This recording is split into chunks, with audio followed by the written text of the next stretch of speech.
Hello, I'm Annie Otoku, and welcome to my review for One Piece chapter 1119. And starting with the cover page, we have Yamato being stoned. Wait, what? Oh, sorry, I missed a bit now. We have Yamato being stoned by kids that are resentful of Kaido. And this is kind of interesting because I never really thought about it, but it does make sense that people would hate him because, you know, he's Kaido's son, and Kaido obviously oppressed the citizens of Wano. My only question is, does everyone know that Yamato's Kaido's son? I mean, I forget stuff all the time, as you probably saw in the last review, so I could just be forgetting and maybe they did find out, but I didn't think they knew, so yeah, then there's that. This is also good because there's finally something to talk about with this cover series. If you ask me, those first 8 volumes were kind of pointless. They could have been short into like 2. We cut to Stussy and Koku's basically saying, you know, we're not friends, I did respect you, but we're not really friends. And then we cut to him and we see, like, he's very upset. And I'm so glad, because, like, way back in Water 7, when we kind of found out, like, Koku actually kind of enjoyed the shipwriting job, I've wanted this scene, like, this emotional scene with Koku, because he's low-key one of my favourite side characters, and I'm so glad we're finally getting it. I've always wanted him to, like, go back to Galilor and become a shipwright, or maybe even join the Straw Hats, hey, who knows. And you know, Stussy's crying and Koku shouts at her to leave. It's all very emotional and I very much enjoyed it. And then it's kind of funny because we cut to 2 characters crying, like being quite upset, and then we cut to 2 characters just laughing their head off. We cut to Bonnie and Luffy both in Gear 5th, and also last time I didn't realize Bonnie getting Gear 5th was such like a contentious thing in the community that like a lot of people didn't like. I personally loved it, but yeah, we see the Marines freaking out, you know, the Giants are loving it because Nika's like that god. Then we see the bird Gorosei. He's the one with the long white beard. I'm pretty sure his name is Mars. He's basically just putting 2 and 2 together like, oh, Bonnie used her age fruit to become Nika, basically. And he shoots like fire at them. I did see, I think it was Tekken say like, it's not really fire, it's more of like a laser beam type thing, but I'm not really sure, so yeah. And then Luffy comes up with a genius plan before kind of like going Gum Gum Balloon and taking like the fire laser beam thing in a kind of funny panel. It looks very good. And then we see Sanji and Frankie and Bonnie all interacting. Sanji and Frankie are like, okay, we'll give it our all. And then Bonnie's like, why are you attacking Luffy? And this is kind of maybe helps to the point that Bonnie might join the crew because we're seeing her interact with other crew members. I also like that Frankie is being put on the level of Sanji because I always thought Frankie's kind of like just below the Monster Trio level. And then we cut to the Giants and they're like, alright, we'll leave the bird to you. And like a couple of them are still dancing. In fact, I think it might be the whole crew other than Dory and Broggy. And Dory and Broggy tell them to stop that. So that kind of goes back to the thing in the last chapter where it seemed almost a tiny bit uncontrollable. Like they couldn't help but dance. Almost like they were going into a mini Nika state. Because like in the Nika state you can't help but laugh, you know what I mean? And then you get this really, really cool panel. Luffy grabs onto Mars and he's like on fire and he's smiling. It actually looks kind of demonic and his hair's also gone black, so I guess this is a return of Afro Luffy, which just shows you Gear 5th really is the most powerful form. But yeah, and he's like, guys, now, quickly, whilst I've got a hold of him. It's a really good panel. Almost makes the Gorosei look a bit shocked as well because like he's got his mouth open and he's kind of like, what? But I don't know if that was what Oda was going for. And then Sanji, Frankie and Bonnie get ready for an attack and they just launch it at Luffy. And I originally thought Bonnie's attack was called Memory's Right Punch because it's kind of a weird way where they do it. They kind of start off with Sanji because they start off with Sanji going Inferno Jonbei, and then Frankie goes like strong, and then Bonnie goes Giant Nika. So then like the next panel is like the ends of their attacks, if that makes sense. It's like Inferno Jonbei Memory, strong right, Giant Nika Punch, but like it was kind of confusing, but yeah, I liked it. It was a cool combo attack, very, very. And Luffy actually gets hurt by this, and Bonnie is actually shocked by that, and then Luffy's like, of course it hurts, you're using hockey, which is interesting. One, does that mean that Bonnie knows hockey? Maybe, I'm not really sure about that. And also, like, was it ever confirmed that, like, hockey can still damage Gear 5th? I assumed it could, right? But, like, with the way Bonnie's reacting and, like, I don't know, it probably can, I'm just probably forgetting. But yeah, Frankie and Sanji are going like, crush the life out of him, Bonnie. And Bonnie's just got the pop eyes from Gear 5th and she's like, what's wrong with you guys? But yeah, Luffy keeps being like blasted into the bird Gorosei. And then he uses a new attack, Booming Dawn Balloon. It's kind of like his base like balloon where he like puffs up, but you know, it's obviously in Gear 5th, so a lot stronger. And much like in classic cartoons or in Pokemon, as with everything in Gear 5th, Mars just gets launched into the sky and there's just like a twinkle and everyone's like, yay, he's gone. So that was nice, very nostalgic, as a lot of Gear 5th is. And so then we get the Giants and everyone once again declaring that they're going to set sail. Nothing new now, they did that in the last chapter. And we kind of get Bonnie being like, hey, where's Usopp and the others? And Atlas is like, oh, I'll go look for them. So I believe Atlas begins to do that. But then she begins to tell something to Lilith through like that mind reading thingy. She says, York is monitoring us, Lilith we're. And then it cuts off. Again, the official translation could have her say something slightly different. But I'm not really sure what that's about.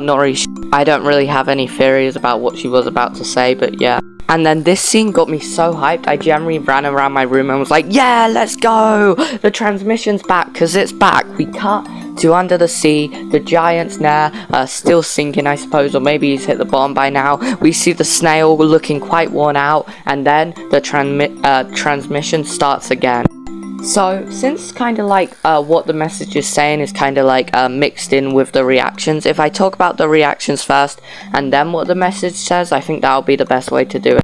So we start off by seeing Whole Cake. We don't see like Big Mum in the background bandaged up or anything, so there's still no word on her. We don't even see Smoothie or Mondora, anyone that went to Wano, so they might not be back yet. But we do see the guy who's kind of got like ice cream for her head, and he's very shocked. A lot of people are. We see Katakuri's back. We can't really see his reaction, but yeah, a lot of Big Mum pirates and stuff are shocked. We then cut to Big News Morgan and Vivi looking very shocked. I mean, Big News Morgan must be freaking out right now. He's got all this news to tell, but I guess the rest of the world already knows because, you know, Vegapunk's transmission in this everywhere. So maybe Big News Morgan's is more annoyed than anything. And York basically explains to the five elders, you just interrupted like the signal, but the snail's memory board thing is still intact, so you gotta destroy the snail directly. Which, since the snail is like a living creature, that makes me think, is it just straight up remembering what Vegapunk said? I don't know if that's how it works, but that's kind of funny. Oh, and how can I forget? We see my goat, the true One Piece itself, Gaimon, and his barrel girlfriend. I forgot her name, but it doesn't matter. Gaimon's now, and he's more important than anyone ever. Now for what the message says. It's very like cut up and stuff, so we don't get the full thing, but like, because obviously the snail's still been damaged. And I imagine people that are way better at theorizing than me are probably going to make long videos filling in the gaps or trying to at least, but yeah. It starts off by saying nothing of the sort, which not really sure what that's about, but that's interesting. And then Vegapunk goes on to say that it's ceaseless inherited aspect, we can call it a will, which obviously inherited will, it's a very prevalent theme in One Piece. He's probably talking about like Joy Boy and Luffy, or I don't know, maybe Roger and Luffy, someone like that. I imagine he's talking about Luffy in this point. And the last part he says, and to those who have suffered for this, I can only pray my voice reaches you, which is very just, that part just completely threw me. I have no clue what that part means. Is he talking about the ancient weapons? Also, I don't know if this is actually the end of the transmission thing. It could continue in the next chapter. I'm not really sure, but yeah, that last part really threw me. I'm not sure who he's on about then. It's also weird that it kind of cuts to Gaimon in that time, which got me thinking, wait, was Gaimon affected by whatever he's talking about? But I'm not sure. And then the Elbaf ship is on the water now, which I'm not sure if it was in the last chapter, but yeah. And then there's like, I'm guessing like an earthquake or something, and they're like, what was that? Was it an explosion? And then we see all the Cypher Po agents and the Seraphim raining from the sky, because the Worm Gorosei, I do not know which one that was. I'm guessing it's the blonde one with the scar on his neck, because all the other ones are like accounted for and I know which ones the other ones are. If you remember a couple chapters ago, Ethan, the skeleton horse Gorosei, kind of like cut the Labosphere, and it caused all like the Cypher Po agents and Seraphim to go falling, and then the Worm Gorosei kind of like ate them up. So he's now literally spitting them out, which I'm not really sure what that will achieve. They're kind of small in comparison to like all the ships and everything around, but yeah. And, you know, Luffy's having a grand old time laughing like, haha, it looks like a fountain. And then the worm starts pulling them back. And and the Giants are like, no, all the progress we made. And this is where we get a kind of cool panel. Luffy's looking at like the worm guy, and he's like, you bastard, but he looks very intense even though he's got a smile on his face, which I think is cool, and it perfectly sums up One Piece of like the jolliness of One Piece and like the happy-go-luckiness of One Piece, but also the darkness of One Piece and the tragedy of One Piece. Or maybe I'm overanalyzing it and it's just a random panel of Luffy, who knows. Luffy punches him with a giant hockeyed up fist. The Giants are like, yay, go Nika, it obviously does no damage. We see Doll still in child form, and she's just confused. She's just like, what's going on? A giant worm monster, Cypher Pole agents are raining from the sky, the island's being obliterated, Vegapunk sending a crazy message about like a 100-year war and the world sinking, which, yeah, Egghead's kinda crazy. And Luffy's basically like, the boar's skin is too hard, we won't be able to damage it. And then we get this really cool panel with, which I wish was bigger on the website I was reading it on. It was a very small panel, but it's basically of the boar Gorosei. He's Topman Walkery, right? He was basically jumping at the ship, and, you know, he's about to destroy the ship. He's massive, he could easily do that. And then the Iron Giant finally does something. It's only been like 20 chapters. He gets up and he punches.